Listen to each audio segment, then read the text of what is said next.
Greetings, fellow armchair Imagineers. Tiki here. And BlueDragonFive. And tonight, we're talking Mr. Banks. That's right, folks. We are doing a full spoiler cast on Cars 3. Probably Dragon, this is such an interesting film in the Pixar canon because I feel like this is arguably the film that people have wanted the least, and yet I feel like the critical response to it so far, I don't know, we'll get into it, but I'm very much feeling warm about this film overall. I don't know how you're feeling about it, but let's talk about it. Let's go through, of course, as we like to start out with all these spoiler casts, we'll get into our expectations and then our thoughts coming out. Drag, you want to go first, and then I'll lead us in? Sure. So, just all the expectations, just kind of the build around Cars 3 ever since it was announced. I always thought, ever since just thinking of if they did a Cars 3 after seeing 2, I guess I always thought Cars 3 should.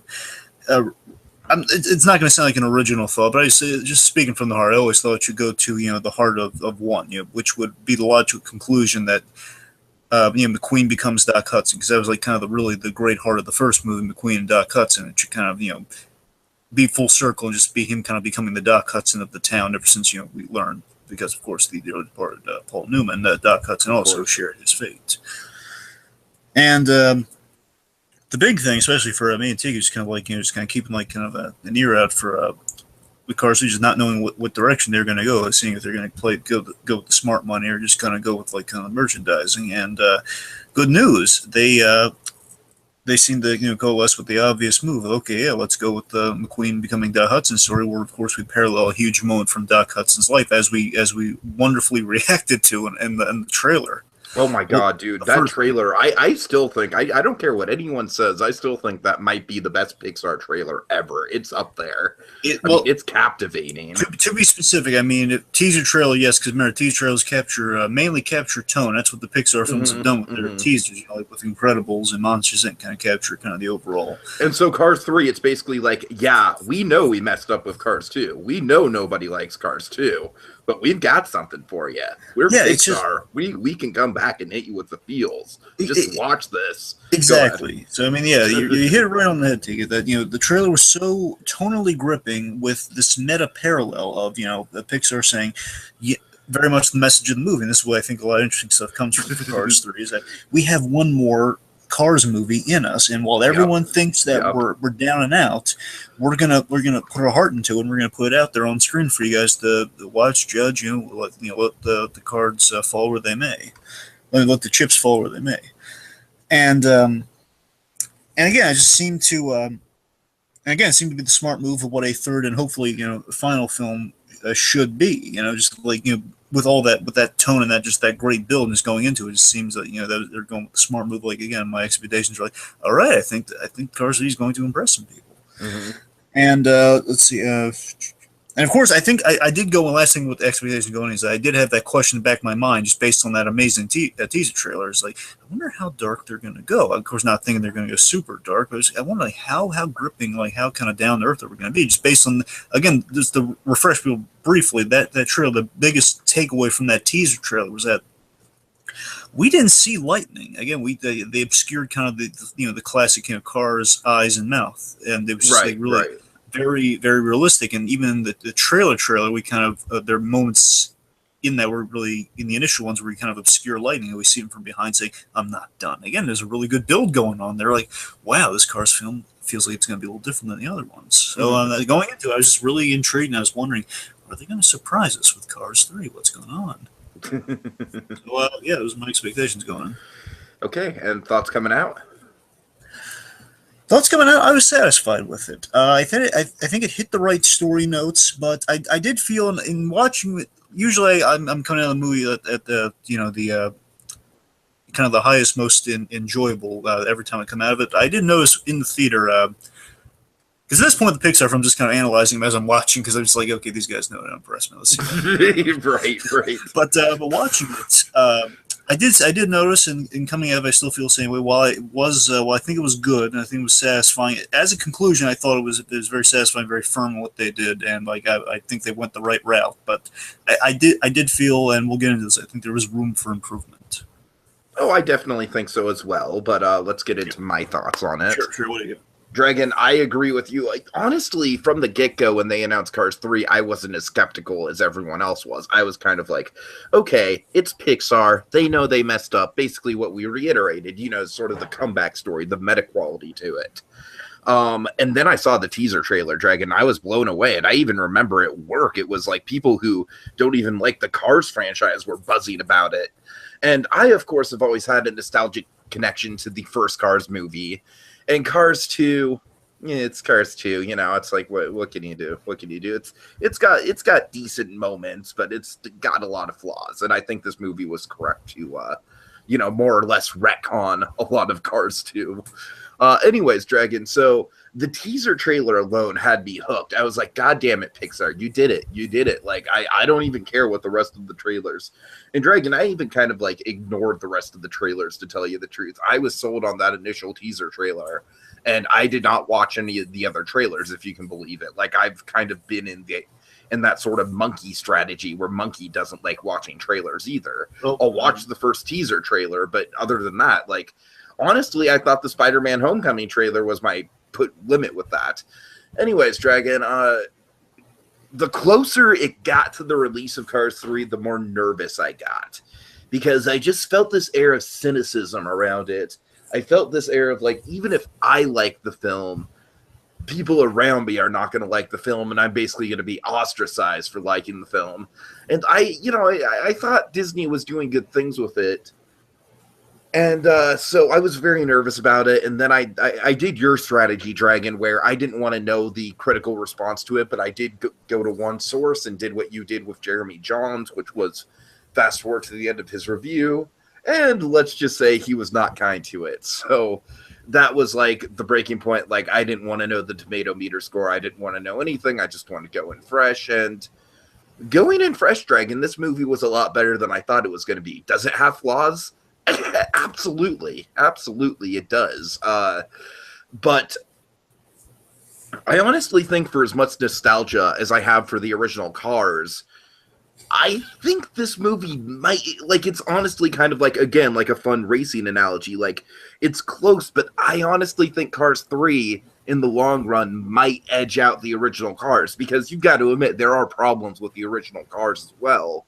And I haven't seen the original Cars in a while, so I don't know. But Cars 3 just has a lot going on that I really like about it. It's the movie in the franchise that focuses the most on the actual racing element, and it does it very well. Like, we all like to compare Pixar works to other films. Like, of course, Toy Story 3 is The Great Escape. The Good Dinosaur is a Western. And this, Dragon, I think we can all agree, is definitely Pixar's Rocky, specifically like Rocky 3. Well, you know what? What's funny? I'm going in this. I mentioned this to you, but okay, like way back when we had that teaser trailer, or one of the trailers, I can't remember. But regardless, I abide by the Rocky thing, but my Rocky pairing is two different films. I pair Rocky 6 and 7. Oh God!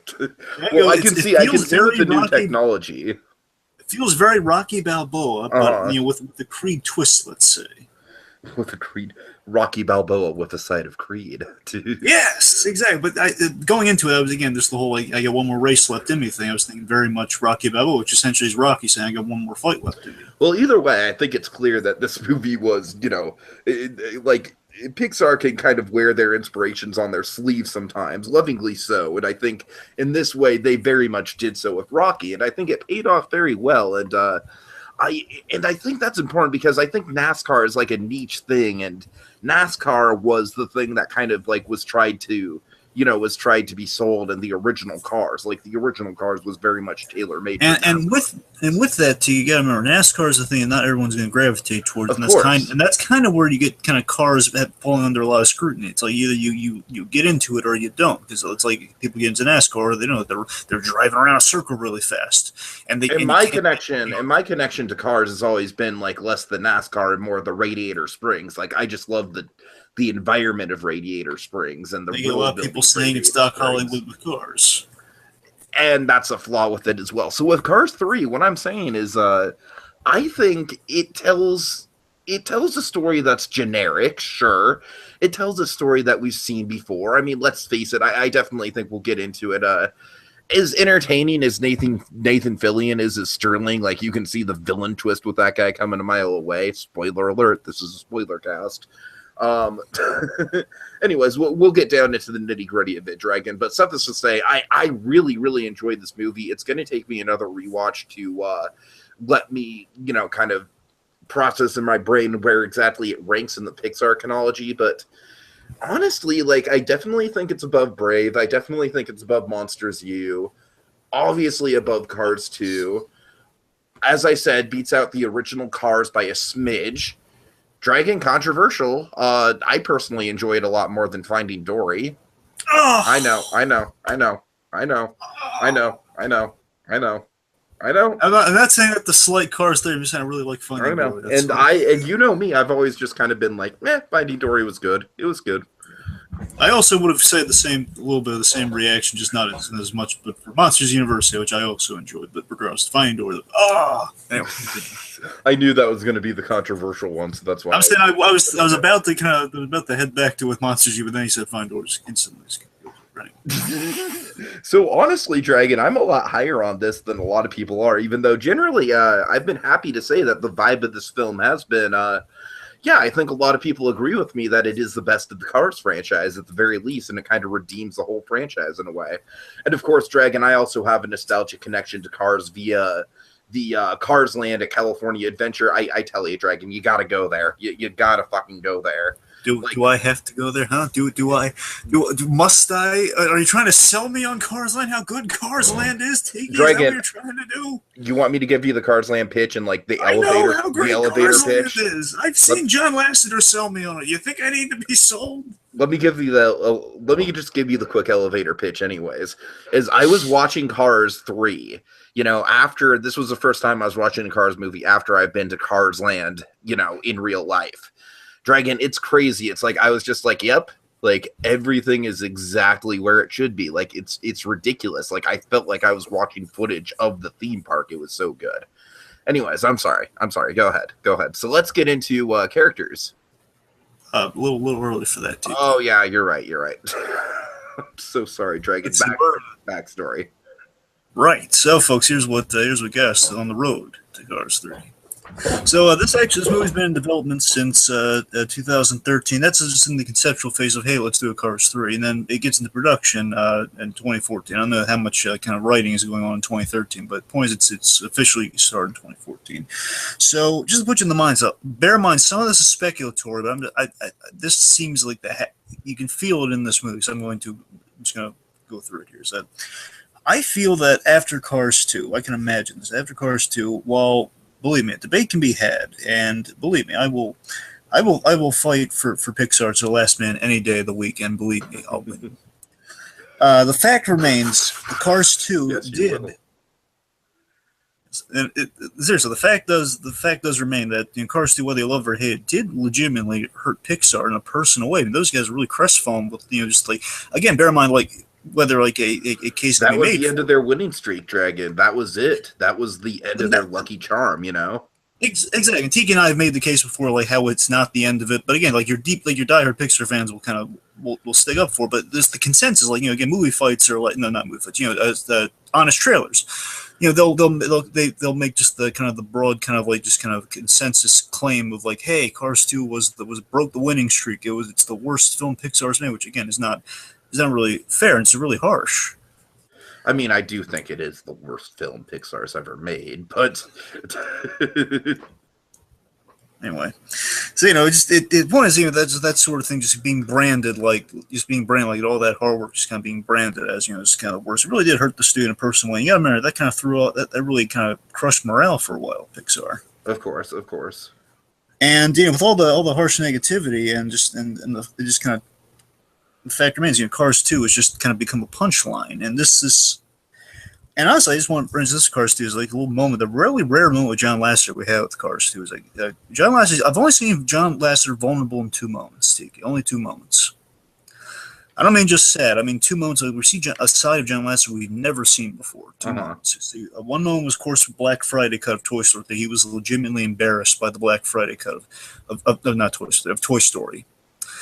And of course, that was just like the early days of making Toy Story. Was just that horrible cut of Toy Story, just embarrassed him in front of the heads of Disney. And of course, the other moment with Cars 2 is that he had to stick up for Toy Story 2, for Cars 2. Sorry, Black Friday stuff. He was sticking for Cars 2, and was really just kind of like he was questioned during the press conference or interview or something. It was just like, what do you think about Cars 2 being so bad? He had to stick up for it, and that's like a little bit of like him just kind of firmly, almost like kind of like a parent's a little stern with you, in a way. Right. Just him sticking up for no, Cars 2 isn't. No, I disagree. Cars 2 is not bad. and basically what I'm getting at with all this stuff is that you got to imagine a lot of this has an effect on the the fact they're going to get to Cars 3 a little later. Mm-hmm. Yeah, the point is it's definitely motivated, bringing the story back to the main focus being Lightning McQueen, and because we kind of lost focus of that with the second one, following Mater's story is the main crux, and McQueen being really in the background. And like most trilogies, I guess they're figuring the production. Again, this is less of my speculation than we get to the actual facts. I'm just figuring like all Cars 2 put a lot of pressure on for Cars 2. That's my whole point, kind of boiled. Of course, down there. Is that this definitely motivated them to bring the story back full circle with McQueen, and like most trilogies, it goes full circle anyway, so you can kind of a natural mixture there. So then we get to an effort to capture and expand upon the heart of the first Cars. That was kind of the goal within the making of this film, is kind of capture the essence of the first Cars movie, kind of the love, kind of the falling in love of Radiator Springs, like kind of the heart of Radiator Springs following McQueen to the racetrack again. Mm-hmm. And to do so, what they did is they brought back one of the veteran Cars writers, Gil Murray. One of the various writers on the original Cars was brought back. They had 3 writers on this head. Gil Murray. They introduced a new writer who was, believe it or not, a very notable sports movie writer. Wrote Secretariat and The Rookie. Mike Rice, so they got him, and they also got Bob Pearson, of course. Bob Pearson, the story man extraordinaire. They got him on there too. Mm-hmm. A lot of deep cut storymen on Cars, because of course the director of this film was Brian Fee. Now Brian Fee was a board artist in both Cars films, Cars 1 and Cars 2. So he's got a sense of history and care with the Cars franchise. The point is they're really striving to get Cars kind of again back to the mindset of the first one, but also some new floor systems, some new input. Again, with kind of like let's do Cars again, but as a sports comeback story, kind of like again, hence the sports writer. Essentially, that's the backstory. Unfortunately, DVDs haven't come out, so we don't really know the ins and outs of every single thing, but that's kind of the broad consensus. It's just like you're scratching the surface on it, but that's essentially the making of the film. All right, so let's give a summary of the plot really quick, Dragon. Fortunately, there's no spy espionage this time around. Yes, fortunately. So, Lightning McQueen, he's dealing with Lightning McQueen is dealing with the realities of an evolving racing world. And over the course of the racing season, the Piston Cup racing season, as we see in the beginning of the film, and he can, as the racing season begins, he's off to his worst year yet, and he continually is outshined by this new cocky rookie, Jackson Storm, who's pushing McQueen so far to the point of a really bad Doc Hudson-esque wreck. After recovery and realization he's in the same exact position as his mentor Doc, McQueen is determined to beat Storm at the Florida 500, beginning of a new racing season at the Florida 500. And show the racing world that he's got a season left in him. He's still got more in him. To quote Doc Hudson, he's got more left in him, and he says when he's done. No one else. Again, kind of that's what Doc Hudson was kind of faced with, and he kind of took the reclusive route, and that McQueen's not going so reclusively. Mm-hmm. Not even not even by his new sponsor, his new his new sponsor, Sterling, played by the wonderful Nathan Fillion, who's, again, putting him in that exact position that Doc Hudson was in. It's great to have Nathan Fillion in the repertoire of Pixar villains. Yes. And with the help of a young, aspiring racer, Cruz Ramirez, and Doc's mentor, Smokey, and the gang, McQueen embarks on a long road to remind himself that he is speed. He is faster than fast, quicker than quick. Lightning. Or is he? That's the question of the movie. That's the plot. All right, so let's transition right into Lightning McQueen himself when we get into characters. Dragon, I'm glad you mentioned the speed quote because I love how full circle that moment is, Dragon, to start up the movie. You know what I mean? It's like, okay, like we've heard that speed quote over and over. That was like, the quote that started off this whole franchise. And, like it or not, the Cars franchise might not be the most beloved, but it is the most financially viable and successful that Pixar's ever done, in terms of merchandise. So there's a place here. But anyways, with Lightning, I just I really think it's interesting that they have a commentary on the branding element of McQueen. You know what I mean? Like there is a lot of meta-ness to this this film. In a way, I think this movie is in a lot of ways. I feel like it's Pixar's Iron Man 3, Dragon. Well, possibly. I'm saying that just in kind of like it's a very offbeat way to end a trilogy, but it's and it's got some flaws to it, but it's satisfying at the same time. I guess it's a good comparison when you say it like that. Yeah. Right. Go ahead. Yeah, it's McQueen's arc is honestly one of the really great parts of this movie for me. I love McQueen's arc, and I really like McQueen in the movie.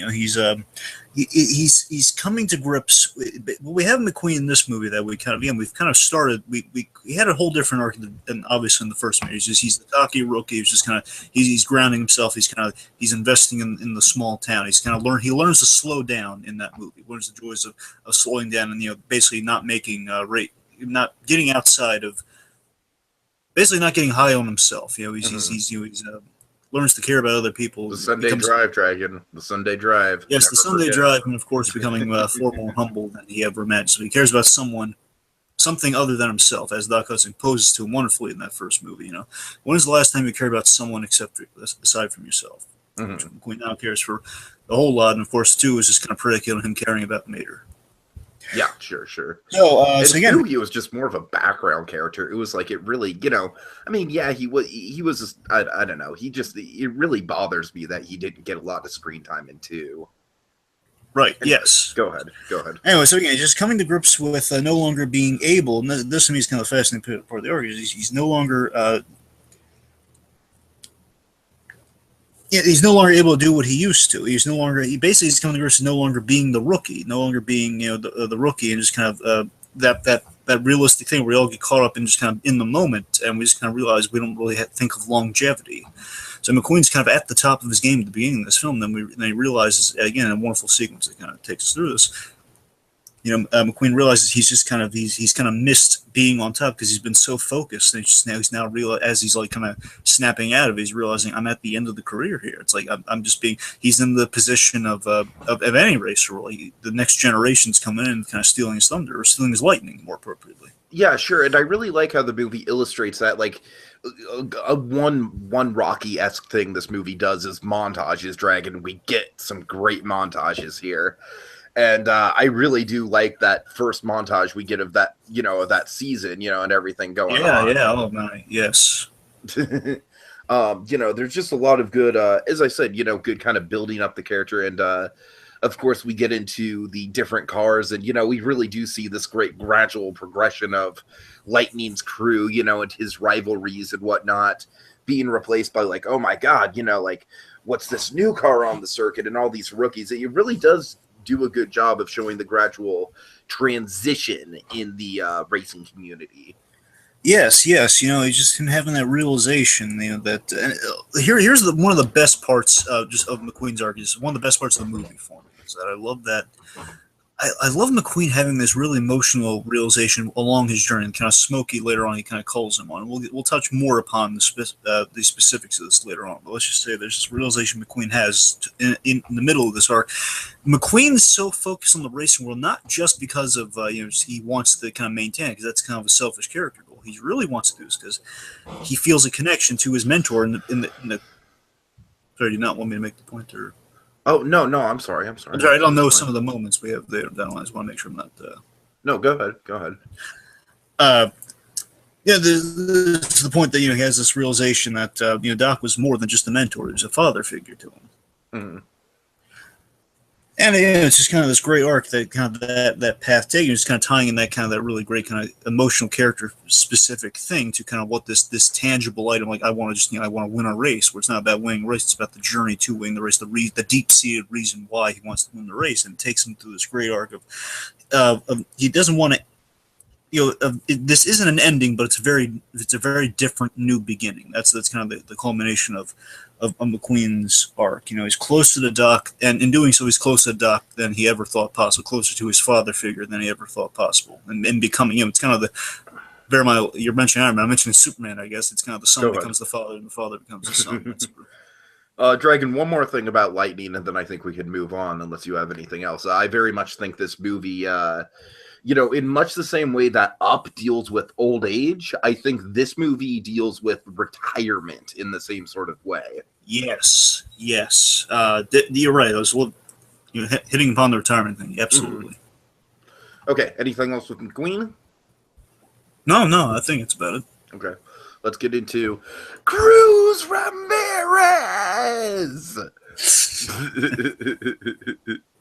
All right. I don't know. To be honest with you, Dragon, Cruz was not my favorite character in this. I like where her character ends up in terms of how it relates to Lightning's story. I don't think she's that compelling of a character in her own right. So I don't know. I'm a little bit mixed on Cruz. Like, I just think for a majority of the movie, she just her personality is a little bit grating to me. And of course, we'll get more into this with pros and cons. And then we have a reveal with her, the reveal that, like, she wants to be a driver, that she never wanted to be a trainer. That's her whole arc. And I think that's where the movie gets interesting. But at the same time, I think that's also where the movie sort of starts to get predictable, and we sort of start to see, like, where it goes. And it's not like these movies are meant to have, like, a super twisty, like, Christopher Nolan plot or anything like that. But, I don't know. Mole the whole time. I know, right? But I'm a little bit mixed on Cruz. Can you shine some light? Can you shine your headlights on Cruz, if you will? I'm 100% the Carpons. The Carpons. I'm 100% in agreement about the Cruz Ramirez thing. To be honest with you, I'm amazed how all the money have, like, how simpatico we are on Cruz Ramirez. Wow. Okay. I mean, literally, 100%. I mean, wow. I'm a little flabbergasted, but I thought I was like going to be have to go into it, but no, he really hit on the money. Yeah. It's nice that, and that's the thing, I really don't want to be mixed on Cruz Ramirez, because again, I'm with you, Dave. I love where we go with her, and I love she kind of builds traction. She's a plot device. That's the problem. She's an effective plot device, but I don't really like her so much as an actual character. You know what I mean? Yeah, it's it's nice that, the only development, really, only kind of character bit she has, which again comes more into focus later on. Like, I love it. Basically, for me, it's the point when she trains with McQueen onward. That's when she becomes interesting for me. Again, that's like all third act stuff. Third act's when she kind of picks up the most kind of character intrigue, I guess. Which again, it's not really that much of an intrigue. It's just like, this is why I'm starting to like her. It's like, okay, I like McQueen as someone he's going on this journey with, and now he's just like kind of training with. And then we have this fantastic mobile hit with pros later on, but. And it's just very, and we see with Cruz, and this is something I want to rewatch. I really have to see how this stacks up. And this is something I was kind of noticing as I was going forward, and I really processed it after the movie. It was kind of as I was kind of mixing. Like, the first two acts really didn't do it for me with Cruz. That we see that she's very, in the first act immediately, we see she's very not cut out for training outside of, like, we see she's trained. She essentially is a trainer by the books, Tiki. She trains the next generation with all the high tech methods and stuff, which is pretty much like, she can spot, like, okay, well, you need you're getting homesick. Hey, play the mariachi music. Play. Okay, that is. I will even get into the questionable. Like, yeah, that's a little bit culturally insensitive. Okay. Well, my point. Okay, sorry. Less. I wasn't crazy on that joke, Dragon. I'm not trying to get into the mariachi. I know. I know. But my point is, like she knows how to train by the book. Like she's. I mean, you see what I'm saying? Like she's very by the book trained. Like, okay, well, let me just say the Italy crossover we had in Cars 2 was a much better way to represent homesickness. I'll say that much. Do you remember that scene? I'm sorry, you got to say it one more time. The way where they fly over in Italy, like Luigi and Guido. All right, yeah, that was good. Yeah. Anyways, and that was a good part. Yeah. Anyway, not to get sidetracked, but you know what I'm saying is like she's a trainer in terms of like she can't really. She's not training everyone individually. She's training everyone kind of collectively. Like, okay, well, people have certain needs, but like she's used to train like the next generation, not like an old, not an older kind of like in the trenches. Like she's like using the most modern technology. The guys who've only barely trained on track. Right, and I guess we'll hit on this more in pros and cons, but I do really like the use of the technology in this movie. It's, again, much in the same way I feel like a similarity to Up in the retirement angle. I feel like this could almost be a prequel to Wall-E with the, the reliance on technology and that sort of a commentary on, like, just because it's more high-tech doesn't mean it's more effective. Go ahead. I'm sorry. No, I mean, yeah, I agree with you. And also it's this... we've seen the progression in the Cars films of technology. Like Cars 2, again, with all the spy stuff, we definitely saw how a car would go on the internet. Just by using the wheel and having this really cool wheel-specified mouse pad. It's a real cool thing where you move the tire forward, you can move the mouse forward. We've always been improving the technology in the Cars franchise. And for a good example in this film is we have sort of like the Google Hangout style. Like the Skype style phone booths they have to talk to each other with, long and it makes absolute sense in a place where you can call someone using like Alexa or using like Siri or something. Just like talking. In this case, they have Hamilton. Hamilton, yes, that's got to be a reference. Well, no, I know who it's a reference to. It's no. Oh wait, it's not, you're right. It's a reference to the Brit. I don't know if it's the same. I doubt it's the actual voice of I really don't think it's the same voice, but the point is, it's named after a British racer, which kind of like a neat little reference. You give like a prim and proper name. Well, I mean, there's a lot of like NASCAR. There's like Jeff Gordon and stuff like that. Of course, we've had those guys around. Right. I always love the announcers, by the way. Daryl Cartrip and I can't remember the other one. I always remember Cartrip because they have car puns for names. Get it, Cars. Anyway. Yeah. So, but yeah, just on the whole, Cruz again. Cruz is a lousy trainer. For like she can't, she lousy trainer. So like lousy trainer, but a really good payoff for Cruz. So. Okay, let's move on to the next gen. Yeah. Dude. Okay, think about it. There you go. I don't know why. I don't know. Jackson Storm, played by the great Armie Hammer. Yeah. Armie Hammer's a really good actor. He was considered for Batman in the George Miller Justice League movie. Yes, I know. Yeah, you're right. You are correct, Dragon. I saw him in a movie with it was based on the 60s. Man from U.N.C.L.E. He was in Man from U.N.C.L.E. with Henry Cavill. Really good. That was a good movie. It's done by Guy Ritchie. Guy does Sherlock Holmes movies. Anyway, the point is just Armie Hammer. Good actor. I think his best role was The Social Network, but okay, go ahead. So yeah, this guy, I think he's definitely a good rival. I definitely think he works a little better than Chick Hicks did in the first Cars movie. And honestly, if there was a rival in the second Cars movie, I guess it was like that like a Italian drag car or something like that. Yeah, right? Francesco Bernoulli. Yeah. See here, you notice the progression. Each of McQueen's rivals are the kind of the villains of the Cars movie, not counting the actual villains we'll get into, who are the Germanic Zundap. Okay, Professor Zundap, not counting those guys. The racing rivals. Yeah. And by the way, I like Professor Zundap. I don't want to cast aspersions. I don't want. Yeah, I don't know. I don't care for him. But... It's a really cool design. It was anyway. I don't care for him because of the design, honestly. Anyway, let's not get into it. The point is,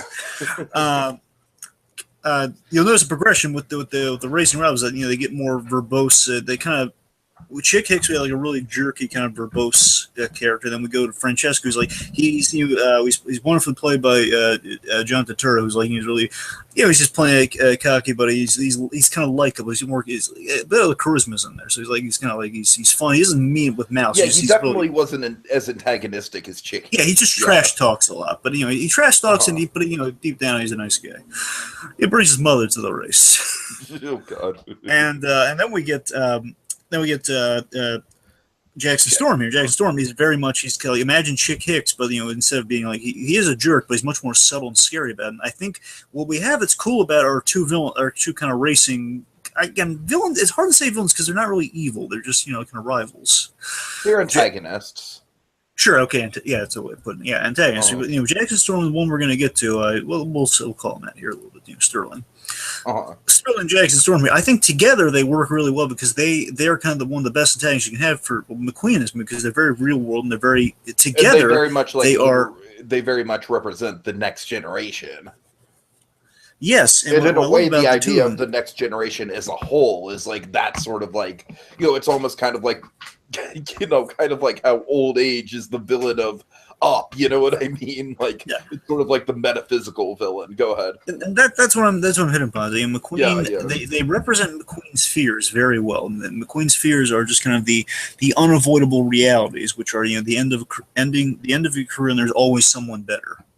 Which of course Sterling represents end of the career, and Jackson Storm's like he's the always someone better, and you can't completely hate the guy for that because he's just really good at what he does. But he doesn't. And the reason we don't like him is because it's a newer model of car, and it's kind of an interesting commentary on the Cars universe as a whole when you think about it that way. You know what I mean? Yes, just looking at kind of a character kind of comparison here for a moment is that with being a next generation McQueen, being the new rookie, he's essentially he's McQueen in a way. Like he's all cocky. So basically, what if McQueen was all cocky, no heart, and the biggest, most important thing with Jackson Storm, the big comparison between him and McQueen is that Storm is the more callous rookie with no respect for the past. He's constantly insulting, with like through his teeth or like to the press, but always kind of insulting McQueen, saying, "Hey, you're done, old man. What are you doing here?" Or again, McQueen back when he was still a rookie, when he was just on the scene, he had all the respect in the world for the King, Mr. the King, and he knew who Doc Hudson was. He knew all the racing greats. Jack Storm, if he knows the racing greats, because they're mentioned to him. Like, he doesn't really know them. He's just like, these are the guys I'm going to beat. He doesn't get to know them or really get to respect them at all. So it's like, the new generation, no respect. Sure. And I'm just saying with that, though, it's that I think there might be somewhat of a commentary that, we're getting a little kind of crueler as we get more. There might be I'm definitely reading into this. It might be kind of like a thing as we get crueler and crueler, we're in the cynical era, so to speak. We get further and further along. It might be some cynicism versus the old optimism in a way. Mm-hmm. Yeah, I definitely see where you're coming from because in a way it kind of rounds things out because the original movie, the original film was all about that sort of optimistic vibe. You know what I mean? The sort of like the down home, as you mentioned, like Lightning McQueen, like looking to the past is what really kind of got him out of his funk in the original film. This is something hit me in the moment, Tiki, but I just don't want to lose it because I think it's something you've always kind of brought up with the car, saying I want to make sure I hit upon is that I think in a way, kind of like the Route 66 sequence in Cars, like the time lapse, we see. You mean Our Town? Yes, Our Town, like in the Our Town sequence. From the original Cars. That's my favorite Pixar song right there. It's really your favorite? It's my favorite Pixar song. Okay. I would argue it is the best Pixar song, yeah. Anyway, like that, in this movie, we have the less kind of nostalgic version of that, where you have kind of like basically where that's kind of like it's sad. This version, we also have kind of a sad equivalent to that with the we see kind of the sad reality kind of dawning on McQueen. Like all the old, basically the old racers he came up with, they're all replaced by next gen cars. Right. I'm just saying it's kind of like it's like it would been paved over. It's kind of a realization that hey, Route 66 is no more. Like people aren't coming by Route 66 anymore. It's sort of a similar like kind of depressing reveal. Mm-hmm. No, you're right. Okay, and Dragon, one thing to correct really, really quick. You mentioned Hamilton. Yeah. Lewis Hamilton actually does play himself. Oh, that's cool. and he voiced a car version of himself in the second movie, and I guess he kind of got the the Jarvis treatment. Right. It was turned into AI in this movie. Right. Okay. And just I guess the last thing on Jackson, really all I have to say is that again, like the really cool thing about Jackson Storm, one is really cool design. And secondly, just with that, it's kind of that thing where he's just, I love how, very people made this with the Rocky comparison. He's essentially Ivan Drago, but, he's, I love how he's unbeatable and he's so intimidating that, again, I love how we keep setting the build for a storm and build for the final races that we keep tracking his speed. And I love how we track his speed. Like his top speed, if I'm remembering correctly, is because his top speed was 213 miles per hour, which, by the way, is super fast. In case anyone just can't put that together on their own. He broke a record, which was going, I want to say, 245 miles per hour, which is like kind of like a new record for the thing. Which is like we keep building the intimidation factor. Like, just logistically, McQueen cannot go that fast. Yeah, exactly. It was always like the Flash, and that every season on Flash is always like, we gotta get Flash going faster and faster. Right. I'm gonna get Lightning going faster and faster. You're right. A lot of this movie is kind of like Lightning doing speed tests. Like, I've only seen Flash season 1, but I still know what you're talking about in regards to faster and faster. I hear they're definitely gonna try to change that up going forward in the Flash, but that definitely has been something too. It keeps like, run, Barry, run. You gotta go faster. Right. But that's an inside joke because everyone knows like that's what wins everyone over when we hear like okay, Flash pulls down to this and it's awesome. Mm-hmm. Barry's down and out. What's he gonna do? He's feeling all depressed and the problems of the episode are weighing on him. Someone says on an intercom from Star Labs, usually Harrison Wells. Right. Saying, Barry, you listen to me. You got to get your speed. All right. We're going into a Flash rabbit hole here. Anyway, moving on. So moving on from Storm. Yeah, let's get to Sterling, voiced by the great Nathan Fillion. I really like Sterling. Yeah, I definitely think he's a great, I think he's like a less evil version of Lotso in a lot of ways. In a way, I just love that he's as evil as an actual agent. Right. Yeah. He is very much. Which means he's not he's not a baby killing evil, but he's just he's just kind of it's just he's an evil in terms of he'll turn on you on a dime, like he'll leave you for dead. Sort of like I guess it's kind of like a lawyer evil. Oh God! You're just saying that because the Better Call Saul finale is tomorrow. Yes, I can't wait. Oh, I'm so excited.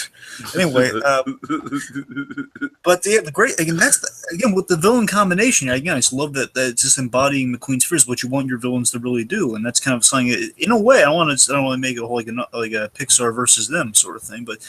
Compared to kind of what Disney's New Renaissance has been doing with a lot of their villains, have been going kind of the subtle route with the villains lately. And this is kind of like this is like a kind of a cool kind of thematic subtle thing. Yeah, absolutely. And I think Pixar in general has kind of had a bit of an upswing with their villains. I don't know. Yeah. It's kind of funny. Actually, Nathan Fillion was a villain. It was they introduced Nathan Fillion to the Pixar universe, honestly, in Monsters University as the bad guy in that movie. Oh my God, you're absolutely right. He was Johnny. It might have been Johnny Worthington, but it was Johnny Sung. He was the leader of the Omega. Mm-hmm. Oh, crap! All the fraternities. I got them all screwed up. I think it's whatever. Anyway. I'm sorry, Dragon. I don't know. Pixar doesn't necessarily have the best track record of villains as of late, but still, as you said, the one thing I have been very disappointed with these Disney Renaissance films is. Well, to be fair, Tika, the reason for that is because they haven't had villains in a few movies. There was no villain in Finding Dory, and there was no villain in Inside Out. Inside Out, right.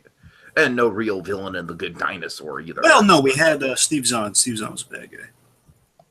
God, that barely counts. We saw them commit murder on screen of an animated squirrel. All right. Anyways. Yeah. But I like how this guy definitely, Dragon, I'm sure you like the touch of the Lightning McQueen Museum. Yes, and we'll get into that. Okay. But yeah, he's a great realist. I think we really hit on a super real world antagonist in this movie, which I'm just so impressed by. That he's just he is. As the movie goes down, he just kind of gradually breaks down his barriers. And And it does lead to a point with Cruz in the movie where it is genuinely very real world, like a boss just doing his job and keeping his company in order, but it's so harsh and he's so mean about it. You know what I mean? Yeah, he's very much kind of like Ferris Boyle from Batman animated series in a way. This to kind of give a comparison. It's like kind of the ruthless businessman when the shades really come in. It's like, oh, I'm all heart, and then of course something doesn't go his way. This is my equipment. Sure, yeah. So yeah, I agree. I am very high on Fillion. I wish that Cruz Ramirez was a better protagonist to counteract that antagonist, but still. Yeah, just while he is a fan of McQueen, I believe he's absolutely genuine that he is a fan of McQueen and Hudson. But he's also a businessman and very callous businessman. Because I love that just when he's this the chilling thing almost is that when McQueen's racing, he's already preparing for. He kind of has a feeling that McQueen's going to lose. He's just like he's telling. Remember, he tells Cruz during that race. The reason he tells her to go is to train McQueen's replacement. Because he has no faith in him. Well, it's funny because it's you're right. You're right about that. Yeah, that's a good point. An interesting comparison to make between the museum is that stockpile of merchandise with, as charming as the museum stuff is, that merchandise is sort of like the deal with the devil that you have to sign to get that museum. However, the McQueen grill does look really tempting, I gotta say. Hey, and those mud flaps, they make quality mud flaps. They do make quality mud flaps. Again, folks, that's rusty. No. Oh God. Okay. Yes, moving on. I'm sorry, do you have anything more with Sterling? No, I'm good. Aside from, again, Nathan Fillion love, big time. Yeah, okay. Let's move on to Smokey. It's like, I'm so sorry you were cut from Guardians Volume 2, Nathan Fillion. You're always there in our hearts. All right, so Smokey, voiced by the great Chris Cooper. Yes. I'm so sorry you were cut from the Amazing Spider-Man 2, Chris Cooper. And the potential Amazing Spider-Man 3 as the actual Goblin Head. Okay. Yeah, Chris Cooper. So this guy, Dragon, I am so glad that I did not have this character spoiled for me at all. Like, I had no idea he was coming. And I don't know, I really got into his character. He, for me, was really, like, along with all the Doc Hudson stuff that we'll get into, he's really, like, one of the big hearts of the movie. And, of course, he doesn't get that much screen time. He kind of comes in more at the third act. But I just really love the sense of nostalgia that this guy and all the other old-timer cars get into. Yeah. It's really cool seeing Doc's friends and just the history, via the hometown. Again, seeing kind of like it's a way of kind of capturing the feel of Lightning kind of getting to know Radiator Springs through kind of this, through Thomasville. When he goes to kind of Doc's hometown, see kind of what kind of, you gotta remember the charm of in the real life, they did capture again, because the thing you always have to get Pixar is that they have a fantastic attention to detail and research and et cetera, et cetera. I mean, we know this already, like going into like more than 10 films already, way more than 10 sure. 18 possibly. And going into that, it's the origin for the Hudson Hornet. The reason they use the Hudson Hornet is because they had these sort of like, these are just like average cars that were kind of then kind of put like stickers on them, and then they become racing cars, and they work best in the dirt. And that's why Thomasville very much looks identical to kind of where you would see Hudson Hornets kind of racing each other. And bear in mind, not everyone's a Hudson Hornet, but classic cars racing each other. So it feels very 50s-esque, feels very kind of like down there. Feels like a town that's like an average town converted, taken over by kind of the thrill of racing on like a Sunday evening, Mm-hmm. Which of course Doc Hudson then kind of turned Radiator Springs into. Yeah, Dragon. This is definitely something that radiated with me in much the same way that the small town vibe of the original cars did.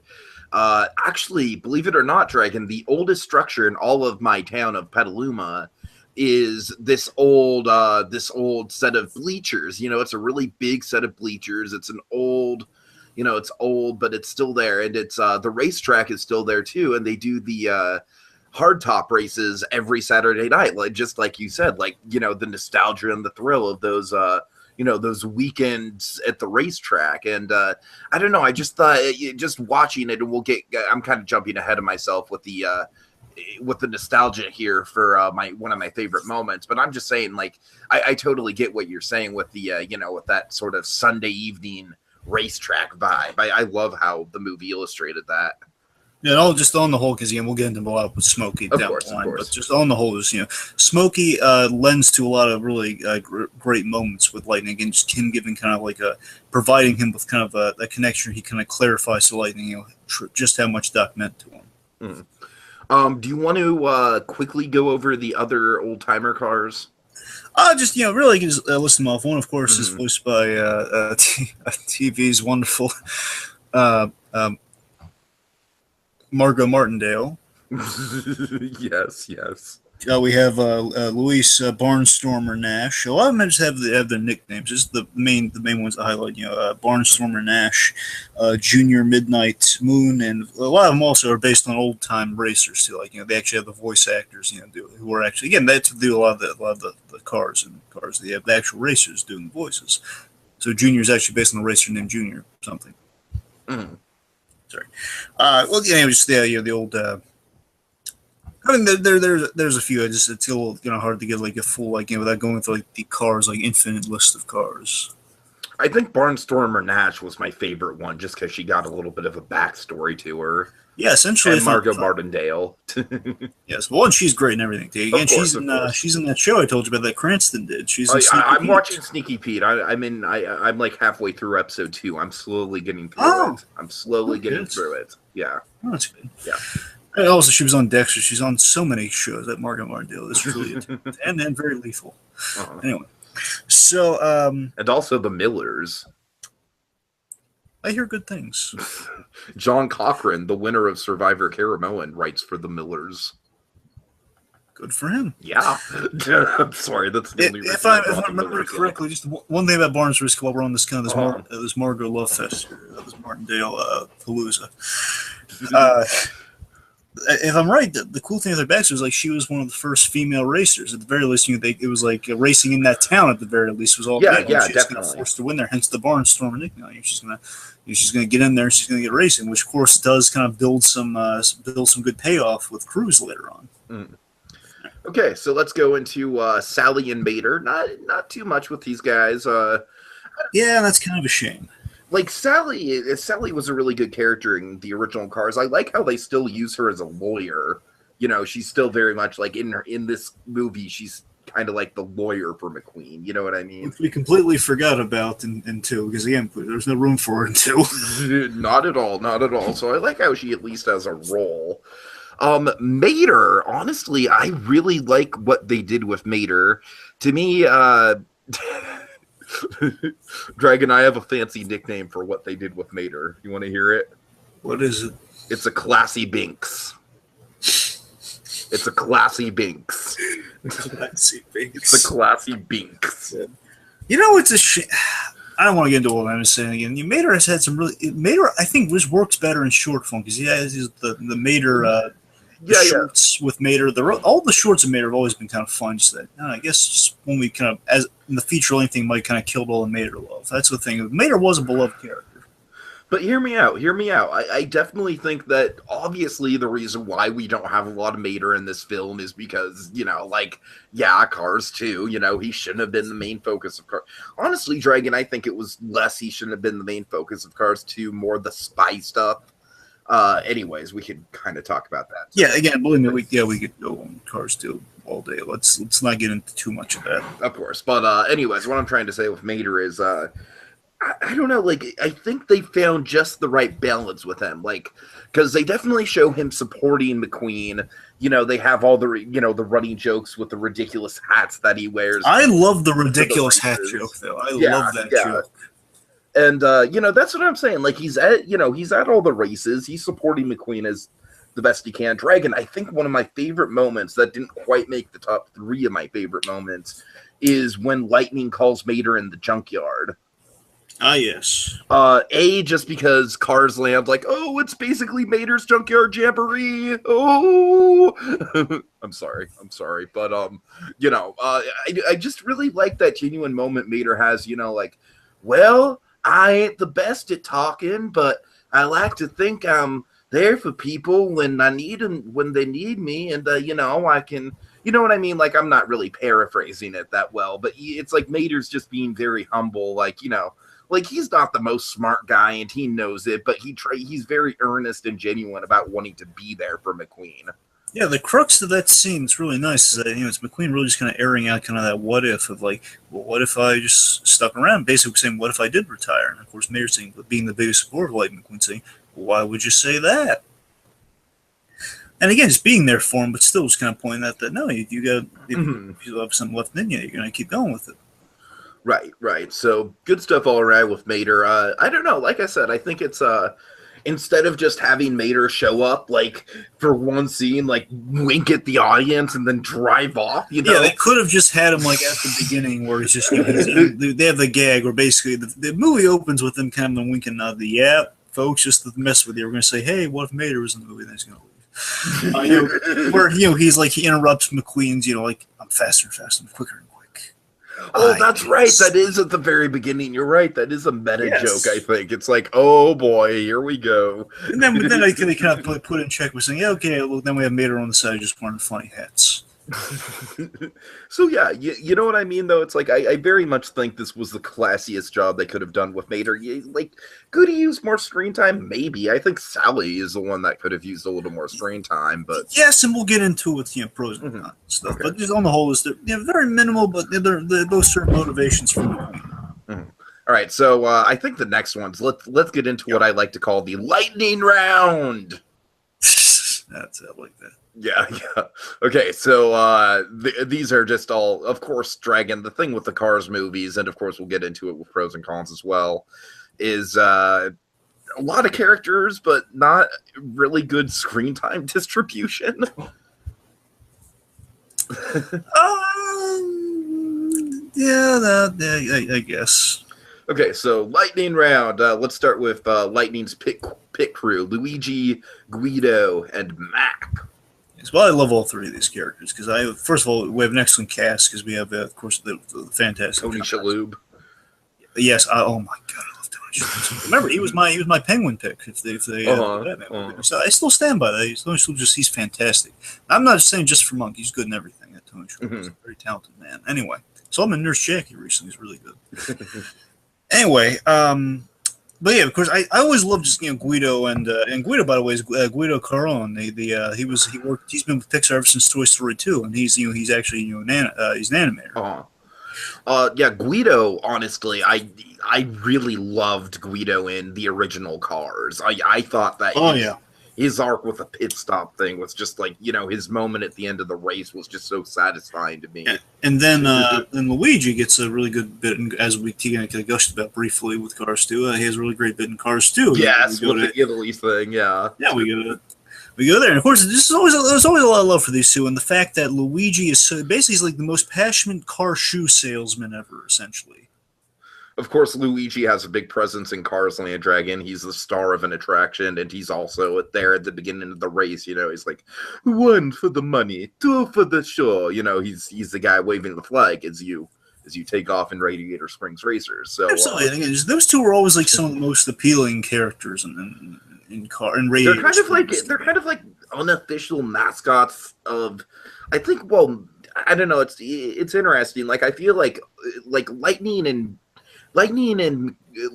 Mater are kind of like the faces of Cars. Yeah. I think Luigi and Guido are almost kind of like the mascot of Cars, if that makes any sense. Because, again, like, short of those two, if I ever see, like, shorts from Radiator Springs, I would imagine those two guys would be the go-to. Because, again, Luigi has so much personality. But then honestly, Luigi and Guido just bounce off each other so well, too. Honestly, to be fair, the majority of the people in Radiator Springs work better in pairs. Because, of course, you got Lightning and Mater, you got Lightning and Sally, and importantly, you got Fillmore and Sarge. Yes, that's what I'm saying. Fillmore and Sarge work as a great pair, and then of course you have your solo guys like Red and the Sheriff, and of course Flo and Ramon as well. Yeah, they really should use they should have used the sheriff more in this movie. Yeah, yeah. I'm just saying it would have been nice. Yeah, he was really close with that. It would have been nice to see a little bit more from him. Anyway. But yeah, so the point is, I just they were good to use more from because they were kind of some fan favorites from Cars, Sure. And of course, Mac was in there just the right amount. Though. Of course, Mac just having like the brilliant idea of the disguise. Right. That was great. Okay, then speaking of that leads us into Miss Fritter. Dragon, I really love the demolition derby scene. We won't get too much into that, but yeah, Miss Fritter, she's just like a great sort of like, a combination of like at first she's just like even scarier than Jackson Storm. You know what I mean? She's like a monster. She's kind of the Frankie from the first. Remember Frank the giant, the grain. The giant thing with a swirling blade you have on a farm that kind of gets the grain, the corn, and stuff. Right. She's kind of a fill-in for Frank in many ways. Sure.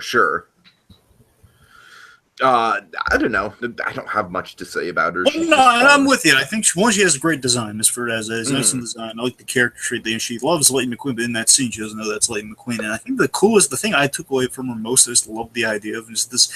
So the concepts you go all day of like some brilliant car concepts. It's great character car concepts, and Miss Fur, I just love the idea that it's a school bus that again is literally has the occupation of a school bus. Now I doubt that I don't know how that works. I don't want to think about how that works. Let's not. All I can say is I'm just saying the clean way of me thinking how that works is like she like has like a stop sign, like a crossing guard, just kind of leads them to school.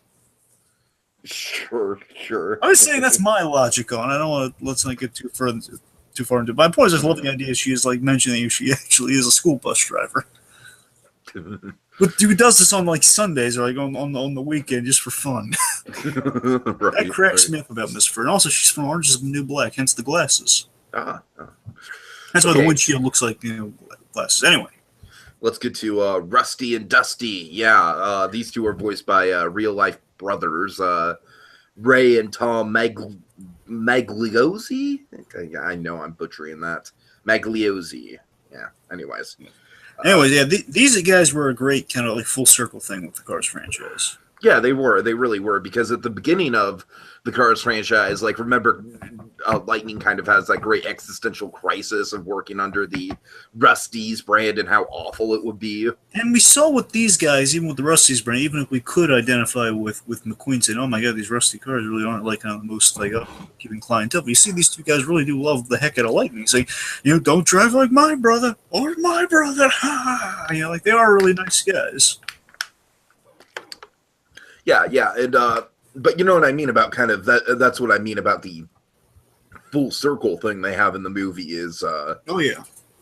Anyways, no, I'm with you. We'll more on that. Yeah, more on that later. Of course. Okay. It's nice to see him again. Hell, you're really nice kind of out. Let's say that much. Yeah. I guess past the brothers. Okay, let's get into Chick Hicks. Yeah, it's not Michael Keaton. That bugs. I'm gonna list that again in my comments. That bugs the crap out of me. Honestly, the only reason I don't care is because I didn't notice it in the moment. But I'm just glad to see him back. Like when he popped up, I was like, ha, that's amusing. Yay, I like how they worked him in. I love the logic of this. I like it. The sports commentator that's just like obviously biased and talking shit about McQueen the whole movie. That's it. It's the lot. That's why I'm so mad at it because I love the logic of this, and Keaton would rule with this. It's the fact. Oh, look! If Keaton had to go make The Founder and he was too busy to record lines for Cars 3, then it was worth it. Okay. But let me find. Just talking about Chicks himself. Here's the reason I love the Chicks idea. Here is that I love the idea that he is.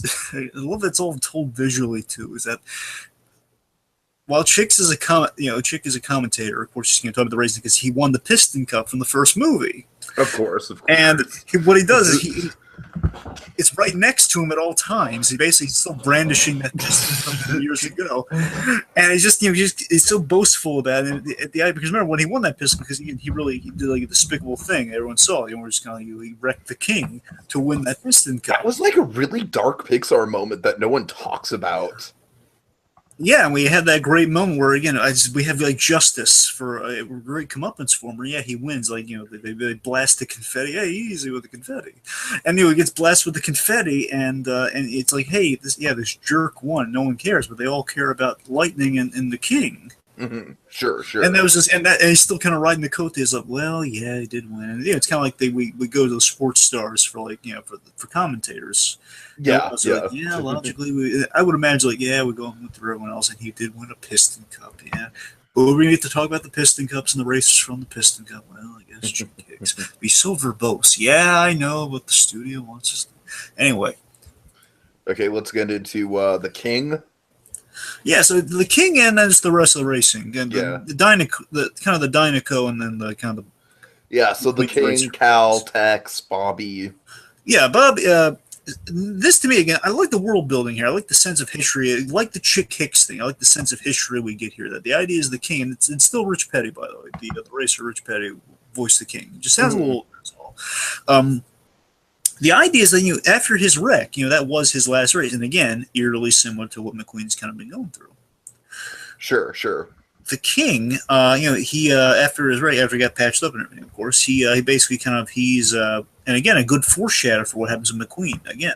Bigly is that he is the crew chief. He's the guy on the headset giving the instructions to Cal, his nephew. And I like the sense of history. Again, we'll get this in prose. The thing with Cal and Bobby. And McQueen has these two racer buddies, and Diane always kind of takes their shots at the nephew. It's kind of like the old Roy Disney, the idiot nephew. Yeah. It's like it's a term of endearment. It's like they don't really think he's that inept. They're just like, oh yeah, Roy. We thought of him like, oh, this guy's never gonna be able to manage it, but he did.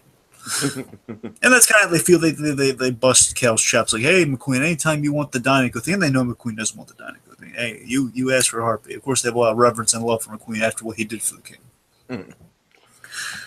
And his Bobby's there too, just like as another racer that McQueen's knows, and of course, And that again, kind of this is kind of what I was talking about, like with the gentle rivalry between McQueen and Bobby and Cal and all that. It's like these guys are constantly in the lead, and it's like McQueen's racing friends.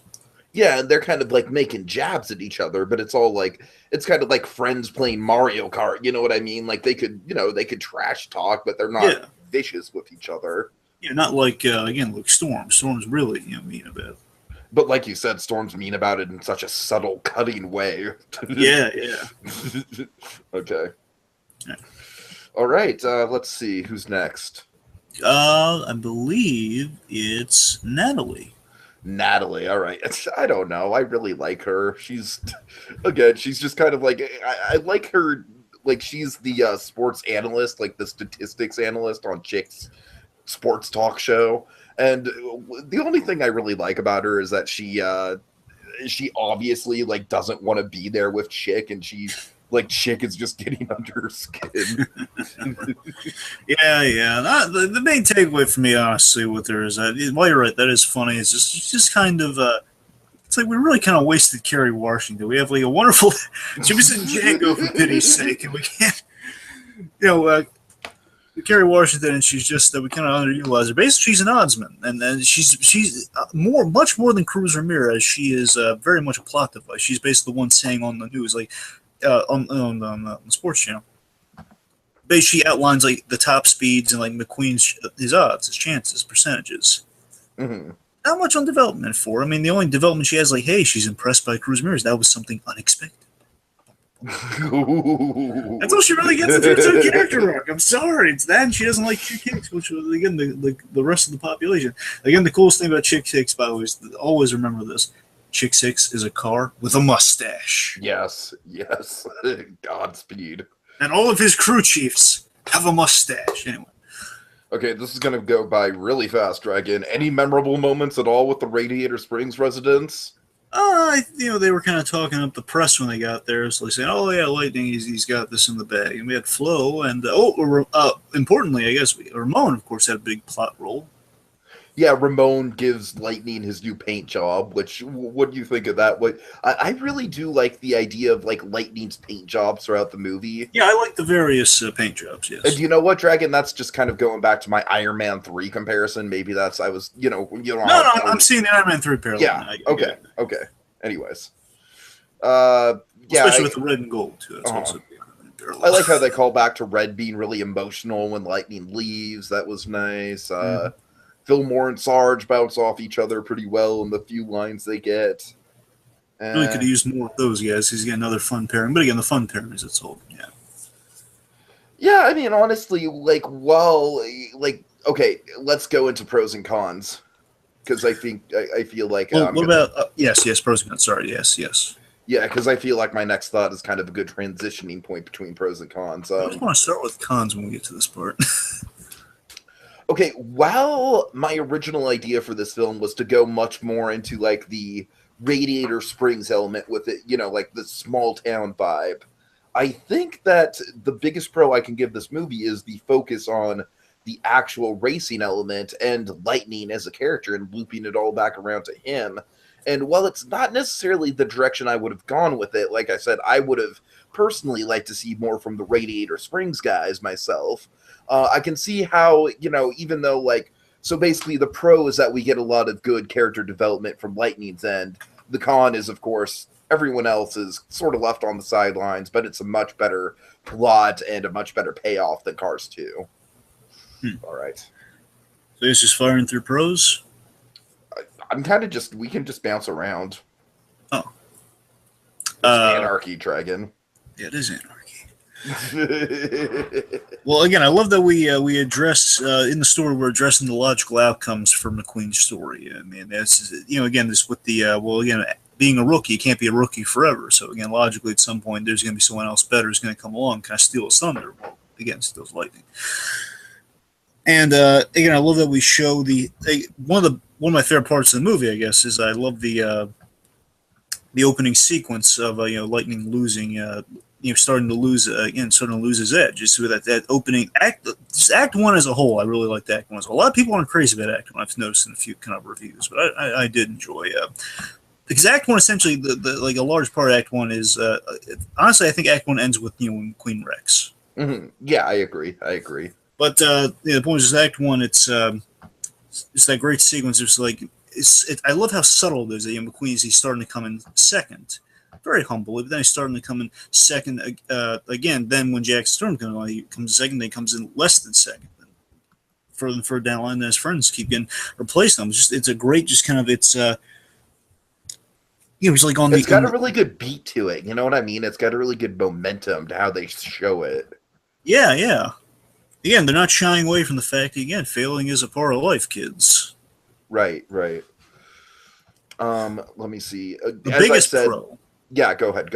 Well, the biggest pro we have to acknowledge before we go any further is the Newman of it all. Yes. Oh my God. Freaking yes! I was watching me, I was flabbergasted. Like, how the heck did they some of the lines you were saying? I was like, this wasn't all from the first movie. Did they use did they do the Brando thing where they made him say new things? Did they do that? It's pretty incredible, Dragon. It's pretty incredible.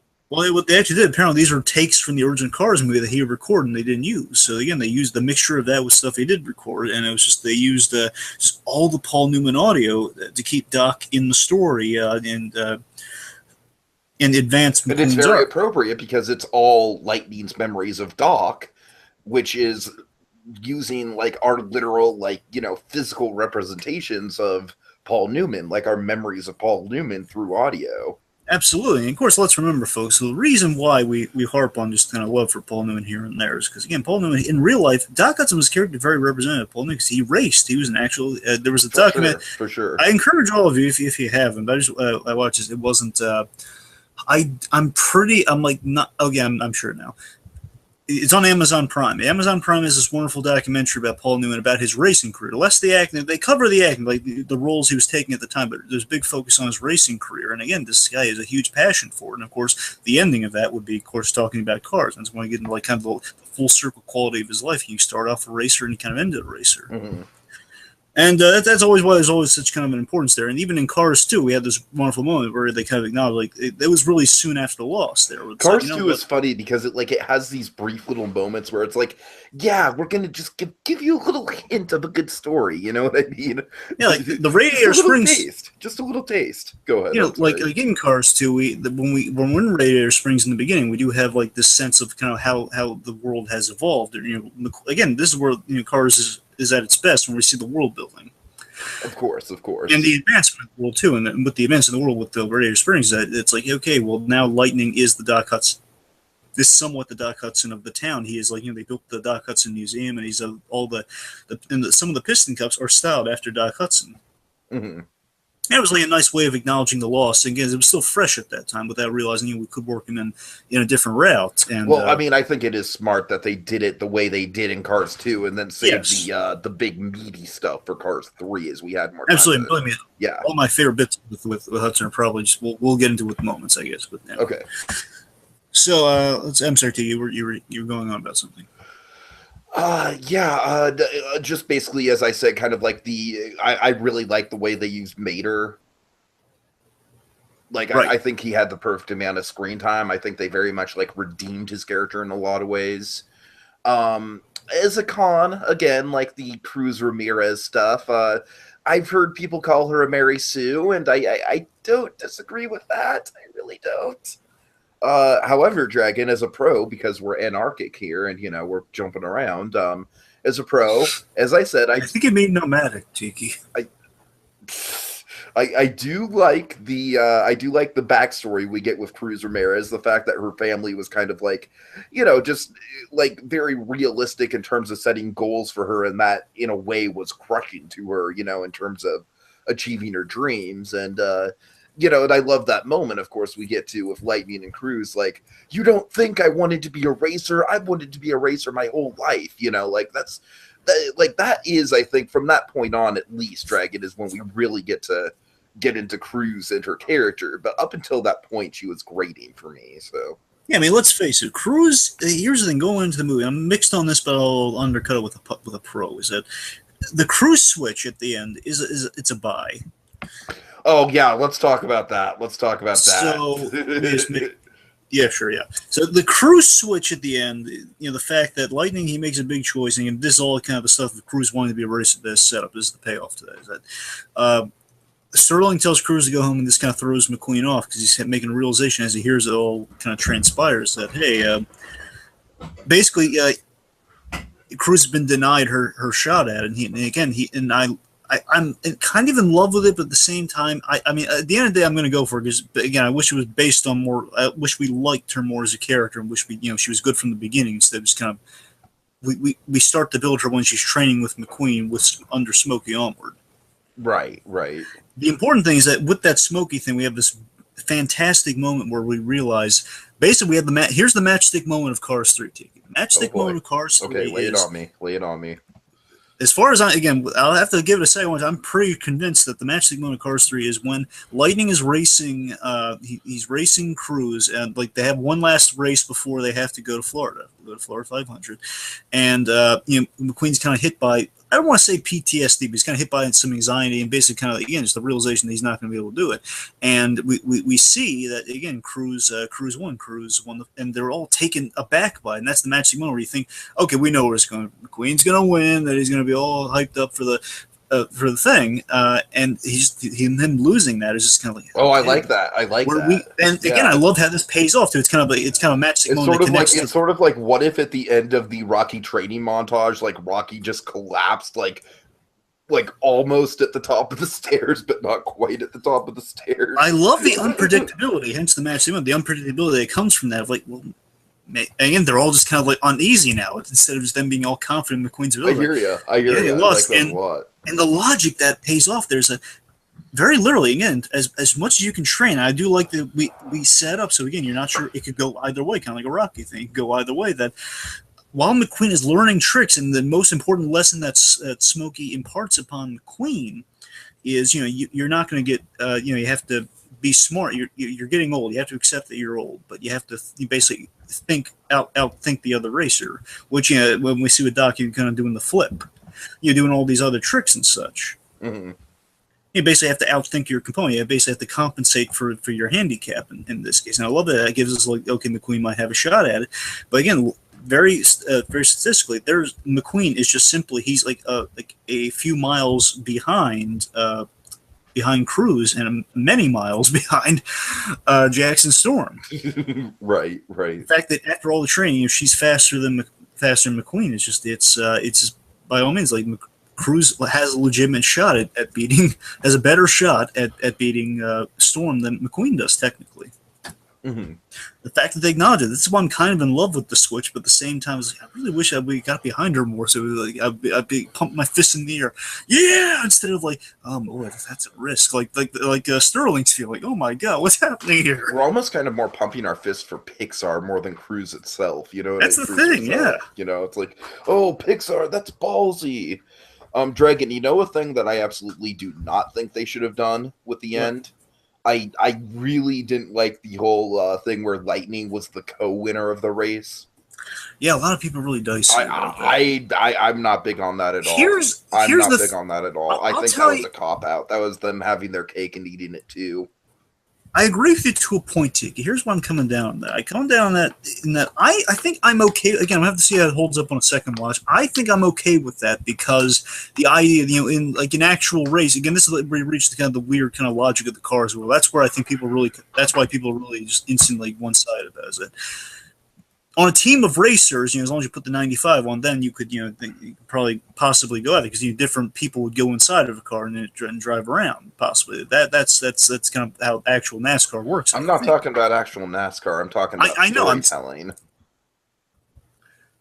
I'm just saying because the 95 explanation, I bought into the 95 explanation. Again, I'm telling you, it's all that's somewhat of a buy. So that's why I'm mixed up. I'll take the thing then because you know he started the race and it's like logically he did run half the race. So I mean, I don't know.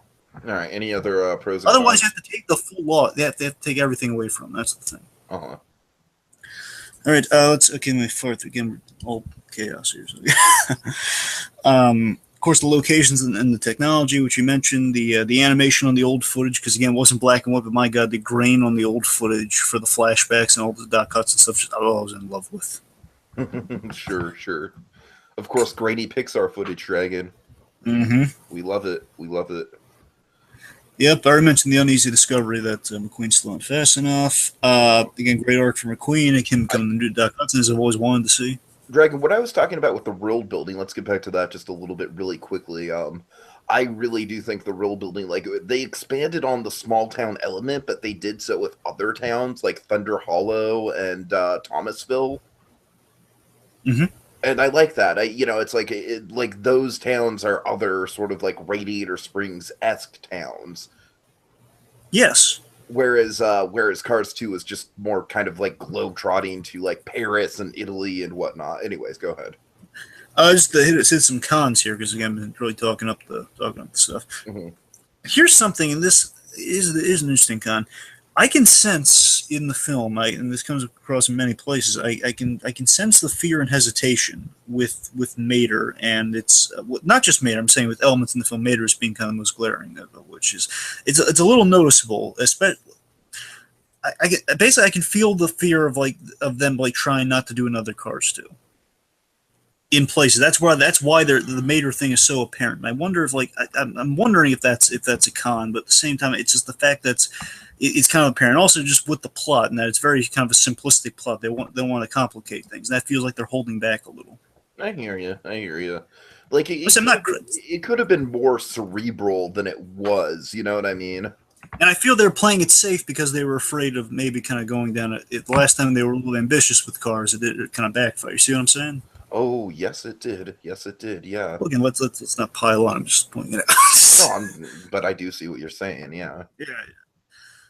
Of course, Cruise is again just with the problem with Cruise. That Cruise is really dumb and green and just dumb and bossy and just unpleasant. And I have major problems with the humor in Cars 3. To be honest with you, there are a lot of there's some jokes that really just fall flat. Yeah, I agree. A lot of those are by Cruise, hence the dumb things. The two big moments for Cruise that really torpedo her in the first two acts is that the old jokes on McQueen, because we know he's not that old. All right, it's like we're trying to do kind of like we've seen the best sort of elderly jokes we've ever seen. Exactly. There's no topping that. And basically, she's treating him like he's Carl Fredricksen, which we know he's not. And again, and it seems like she's deliberately wasting his time. She's starting off at 5 miles an hour. She's giving him a drip pen, which is unnecessarily embarrassing for McQueen, and calling him, "Well, man, use it." Just really stupid. And again, it's like she's not even training like the rest of the guys. It just feels like really pointless. Again, I understand there's definitely some cringe there, Dragon. Act 2, I think, with the training stuff is that was my least favorite section of the film. Because, I mean, let's face it, all right? Let's face it, is that again, logically, it should be okay. If you're going to do a thing where McQueen trains in the high-tech stuff, and it's either it's not grabbing it for some reason, or like this is, again, he just realized he needs to train on the ground. He needs to train with actual dirt versus technology. That's one thing that we need to get him to that point. But doing it in such like a drawn-out way, that's what's waste of time they could have used for other things, especially with all the kind of the characters who come and splicing together screen time. Sure.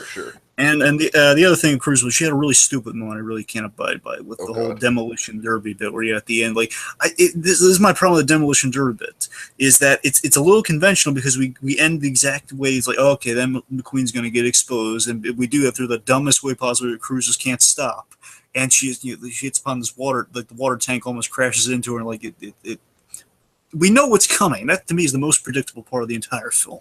Okay, I hear you. I really with the humor, Sally's stinky joke I think was stupid.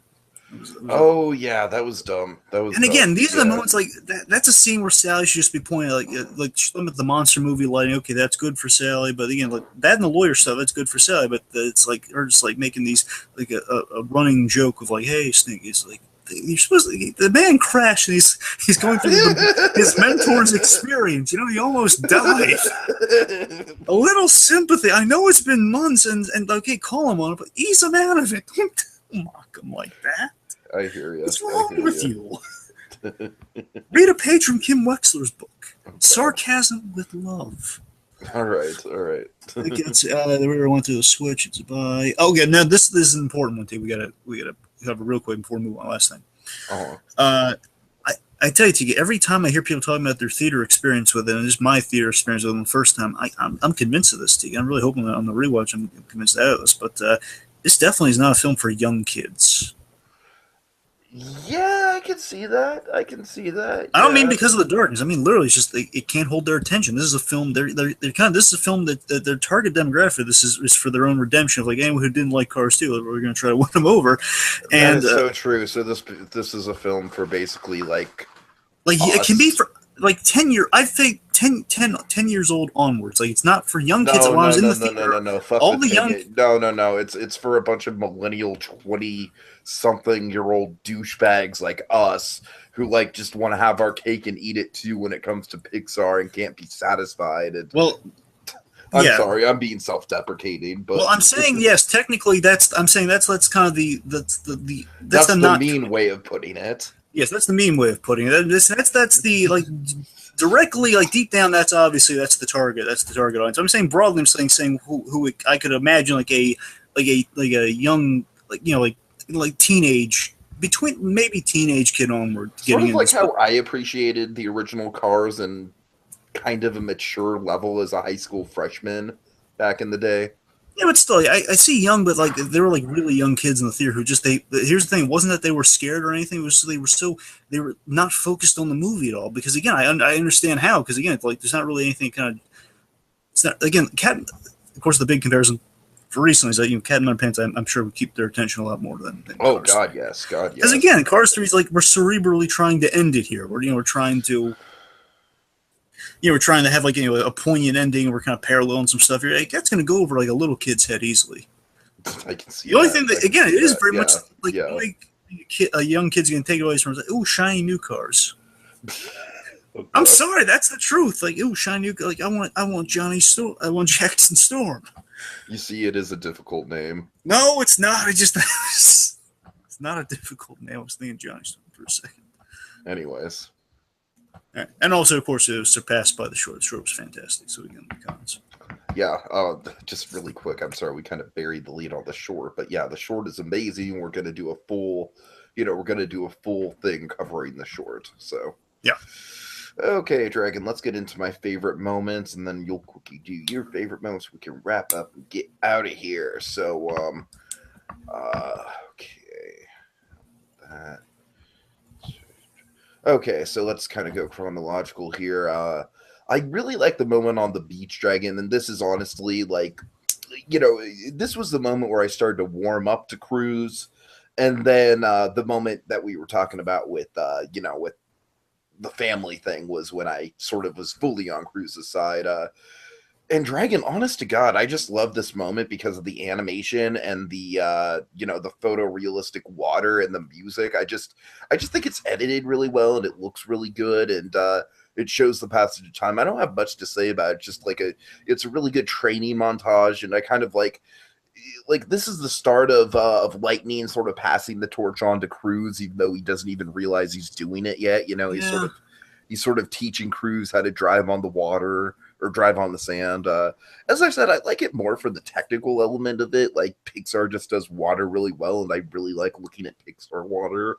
But it's just and I love the history of this beach as well. I wish we had a name on the beach. I wish we could remember the name. But Well, just if there was a name, we just can't think of it. there is, yeah.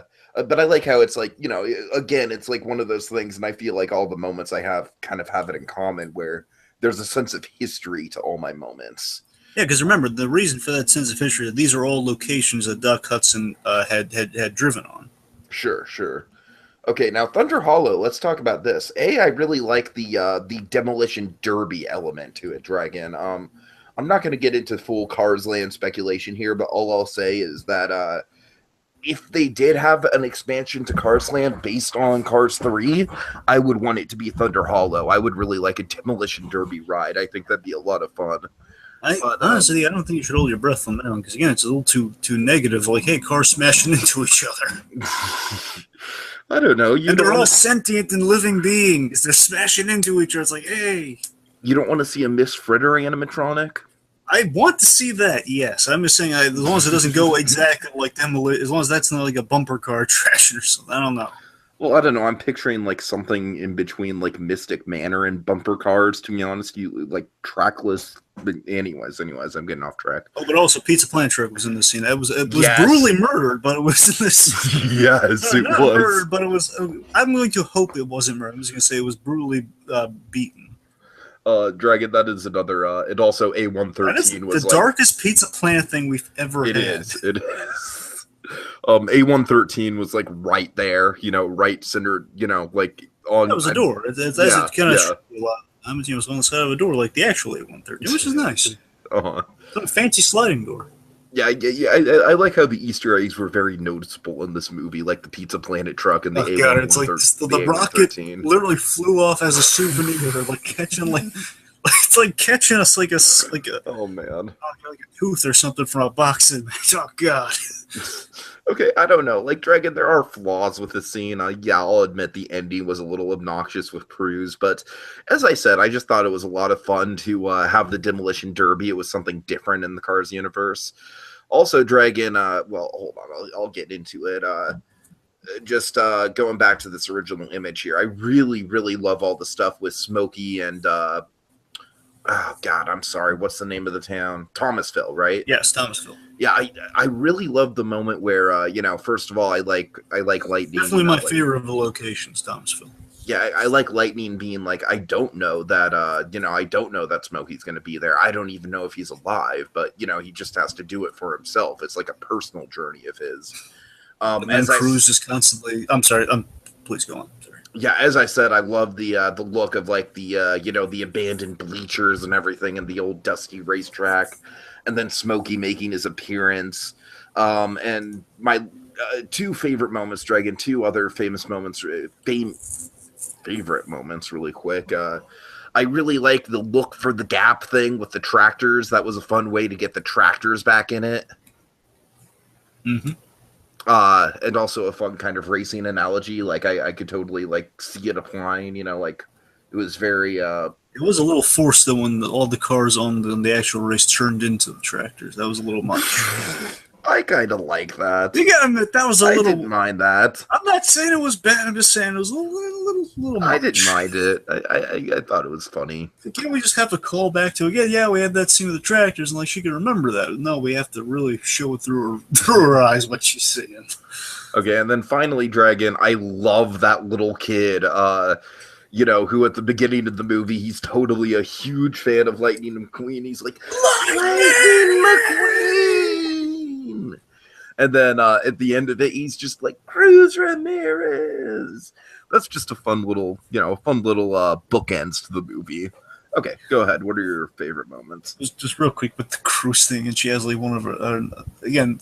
She really does. After she meets Smokey, that's when she starts to come alive for me. But that moment though, when she meets Smokey, is like, come on, we're really doing this joke where she literally tells, she's like telling Smokey to his face, "Oh, good, you're not dead." Like, come on, man, a little respect. Yeah. Always like, he's most likely dead. Come on, that's depressing, man. It's in the hometown that guy was a mentor who is now dead. A little respect, I don't know. Dragon, you and I think we both agree Cruz is like, there's some redeeming elements of her, but definitely the weakest part of the movie. Yeah. Then again, it's kind of a problem when the movie hinges on her shoulder. Well, her car shoulder. In a way. Okay, a few things real quick. Of course, this one was go back where you're just mentioning. Honestly, with some reflection, I would say it's that whole opening montage of McQueen losing over time, but more specifically, the crash punchline to it, where it's that moment where we see McQueen actually fading, and it's like, that's the thing we didn't get from the show. We see, they mention he's fading. We get to see it from his perspective. Like, McQueen's he's putting all he has into that thing that's really dangerous for him, and so he doesn't take that full pit stop. Mm. And I like that it harkens back to McQueen's initial fault, where he, where the tire always gets him. The back tire went out just like it did in the first movie. Mm-hmm. Which of course led to a much more lethal. It wasn't both tires going out; it was one tire at a Mach speed, just completely torpedoing in the most realistic, brutal way. And then, of course, the end of Act 1. That's a great way to end Act 1. All right, moving forward. Let's see. I guess going chronologically, it's kind of a dual moment. It's sort of the McQueen meeting Sterling, but also the moment before that where the Rusty basically learned that Rusty and Dusty, and this is a real sweet moment with these guys. I love that we brought them back with purpose. Is that they never have they lost faith in McQueen, even after all losses. They stuck by him,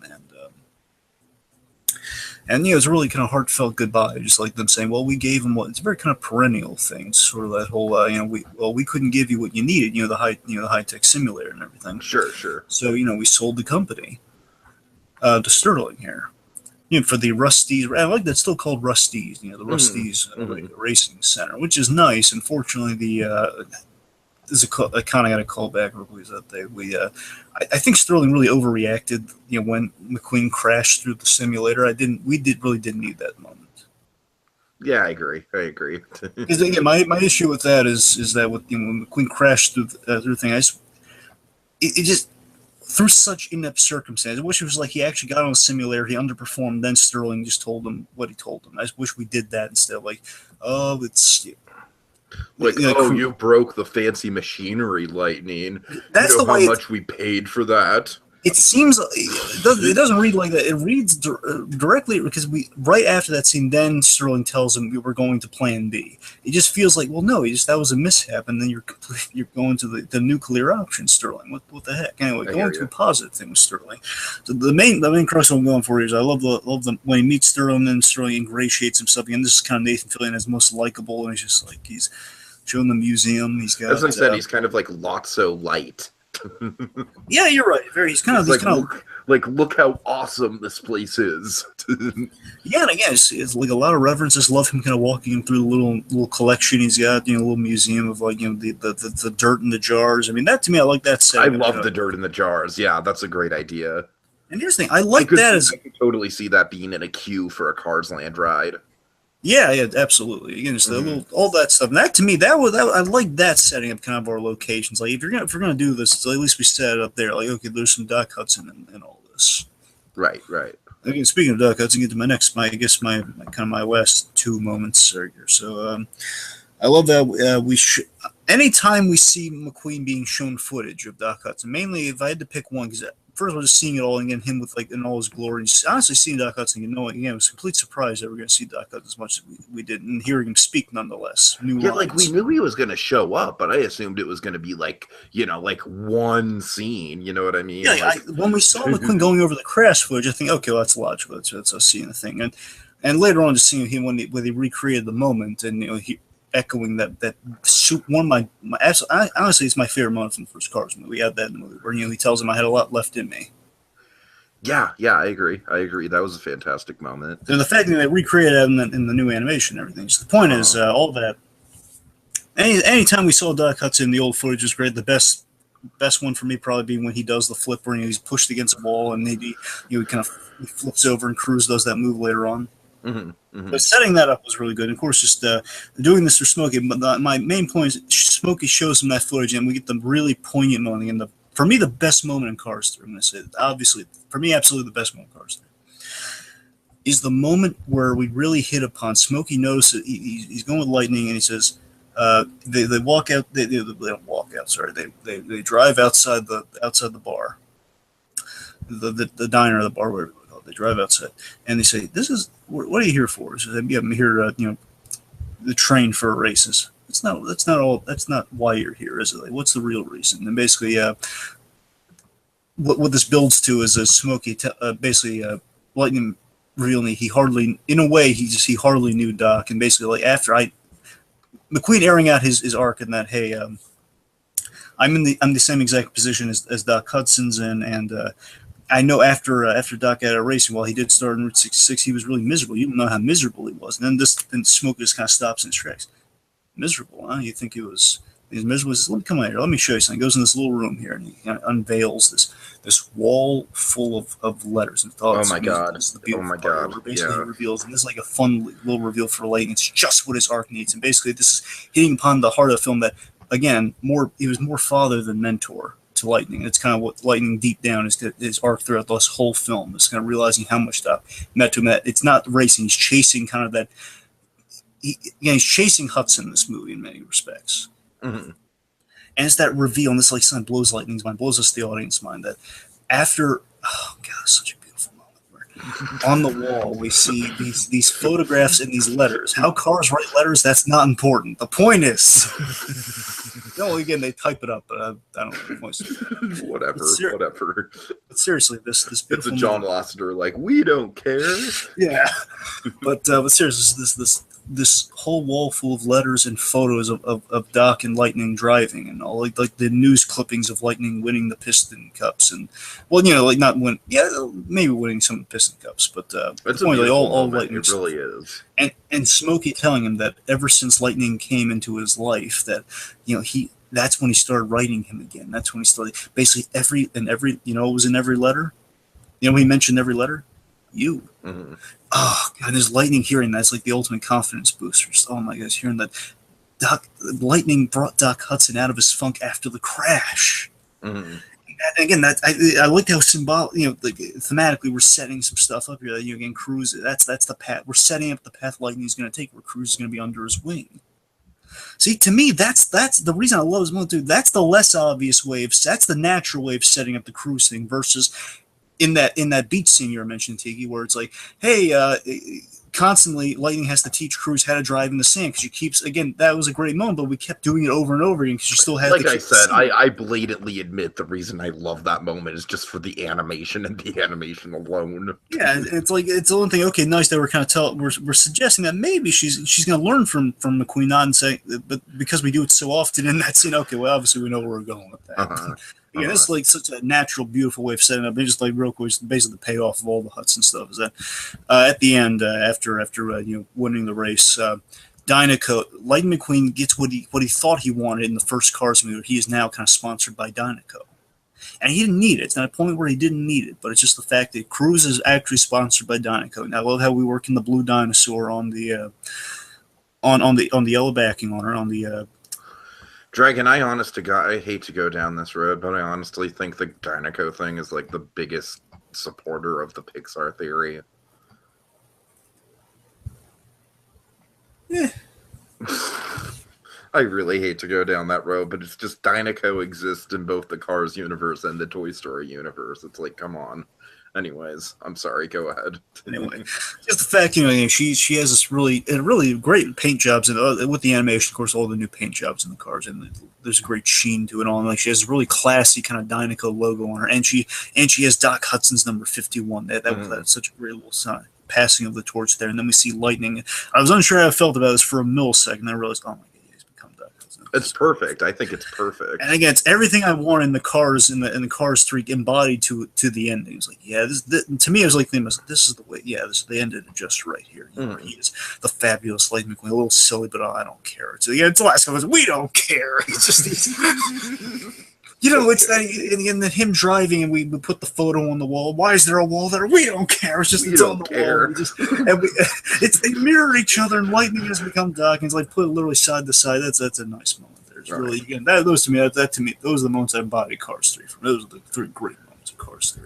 Okay, really quick, Dragon, my final thoughts in a nutshell, folks. I think at the end of the day, this really is, it is flawed, and I think it is kind of a photo finish between which one's better between the original Cars and this film. At the end of the day, I do think people are going to look back fondly on this, and I'm glad to see the critics, not tearing this to shreds. It's not getting the most positive critical reception, but I have seen a lot of people that are very fair-minded and level-headed about this movie, and, and Dragon, I'm glad that you and I basically agree to a T on the pros and cons of it. It seems like we're pretty much in agreement, except, I like the favorite scenes, but whatever, that's just personal taste, but, as I said, I really am a fan of this franchise. I'm kind of rooting for it. It's sort of the underdog of the Pixar universe, which is appropriate with the themes of the franchise and the racing elements and whatnot. And I think they pulled it off, Dragon. I really do think they pulled it off. And yeah, sue me. I think it's a better film than Finding Dory. Sue me. I think it's less of a copy of the first film than Finding Dory was. Miss Wexler, I have a job for you. Okay.